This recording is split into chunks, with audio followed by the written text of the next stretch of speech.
every man has two lives. And the second starts when he realizes he has just one. Wow. Or another one is next time you get sick, because everybody gets sick every now and then. It's like a happy person wants 10,000 things. A sick person just wants one thing. Right? So it's your unlimited desires that are clouding your peace, your happiness. Have desires, but just be very careful of your desires. Every desire you have is an access where you will suffer. So just don't focus on more than one desire at a time. The universe is rigged in such a way that if you just want one thing and you focus on that, you'll get it. But everything else, you gotta let go.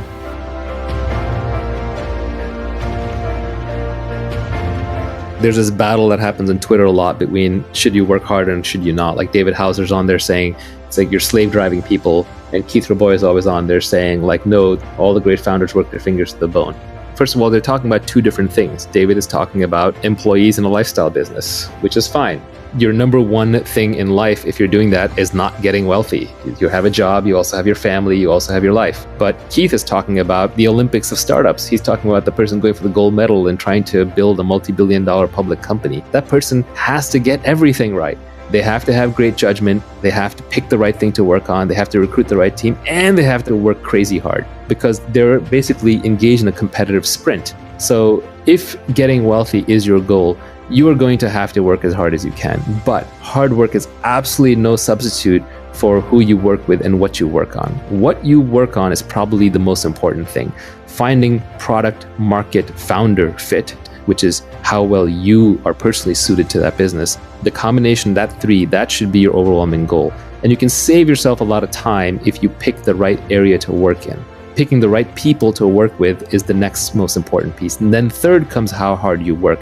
But they're like three legs of a stool. If you shortchange on any one of them, the whole stool is going to fall down. So it's not like you can pick one over the other that easily. So the order of operations when you're building a business is, or even building your career, is first figure out what should I be doing? What is something where there is a market that is emerging, there's a product that I can build that I'm excited to work on, and something where I have specific knowledge and I'm really into it. And then second, surround yourself with the best people possible. And no matter how high your bar is, raise your bar. Because you can never be working with other people who are great enough. If there's someone greater out there to work with, you should go work with them. I advise a lot of people who are looking at which startup to join in Silicon Valley. I say basically pick the one that's going to have the best alumni network for you in the future. Look at the PayPal mafia. They work with a bunch of geniuses, so they all got rich. So just try and pick based on the highest intelligence, energy, and integrity people that you can find. And then finally, once you've picked the right thing to work on and the right people to work with, then you work as hard as you can. This is where the mythology gets a little crazy. People will work 80, 120-hour weeks. A lot of that's just status signaling. It's showing off. Nobody really works 80 to 120 hours a week sustained at high output with mental clarity. Your brain breaks down. You just won't have good ideas.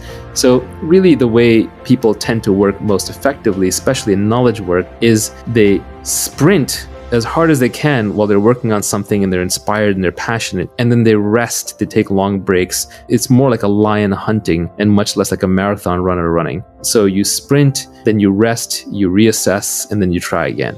And what you end up doing is you end up building a marathon of sprints. Nivi just made the point to me on the side that inspiration is perishable, which is a very good point. When you have your inspiration, do it right then and there. This happens to me a lot with my tweet storms. I've actually come up with a whole bunch of additional tweet storms besides the ones that are already out there, but sometimes I just hesitate or I just pause and then it just dies. And what I've learned is if I'm inspired to write a blog post or to publish a tweet storm, I should probably do it right away. Otherwise, it's not going to get out there. I won't come back to it. So inspiration is a beautiful and powerful thing, and when you have it, just seize it.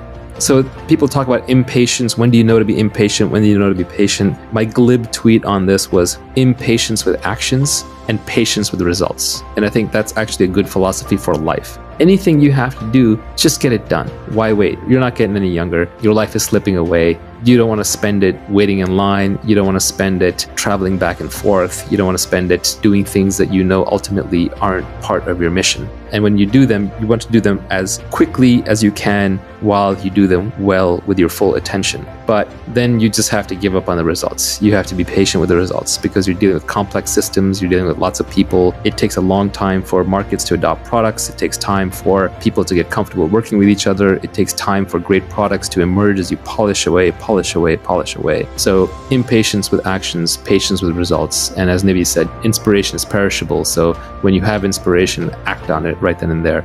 If I have a problem that I discover in one of my businesses that needs to be solved, I won't sleep until at least the resolution is in motion. And this is just a personal failing, but if I'm on the board of a company, I'll call the CEO. If I'm running the company, I'll call my reports. If I'm responsible, I'll get on there right then and there and solve it. If I don't solve a problem the moment it happens, or I don't start moving towards solving it the moment it happens, I have no peace, I have no rest, I have no happiness until that problem is solved. So solve it as quickly as possible. I literally won't sleep until it's solved. Maybe that's a personal characteristic, but it's worked out well in business.